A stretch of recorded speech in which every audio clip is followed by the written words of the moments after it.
Ce vœu, là encore, est un appel à la cohérence. Depuis plusieurs années, la ville de Paris affirme vouloir adapter l'espace public aux conséquences de changements climatiques. Les épisodes caniculaires se succèdent, les températures battent des records et chacun s'accorde désormais à dire que Paris doit se préparer à des étés de plus en plus extrêmes. L'épisode de chaleur que nous connaissons depuis quelques semaines le démontre encore. Dans ces conditions, nous ne pouvons plus considérer certaines places uniquement sous l'angle de leur voirie ou de leur stationnement.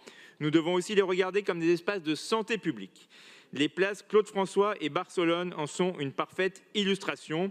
Aujourd'hui, ce sont deux espaces très largement minéralisés, fortement exposés au soleil, où la présence du végétal demeure insuffisante et où les phénomènes d'îlots de chaleur sont particulièrement marqués. Pourtant, avec la ville et les riverains, nous avions identifié ces deux sites comme prioritaires dans le cadre du programme Embellir votre quartier. Des études avaient été engagées, une réflexion lancée, des travaux même programmés.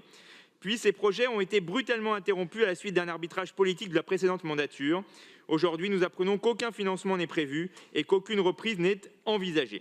C'est évidemment difficilement compréhensible. Comment expliquer aux habitants que l'on fait l'adaptation climatique une priorité, tout en abordant précisément des projets qui avaient pour objectif de végétaliser des espaces particulièrement exposés aux fortes chaleurs?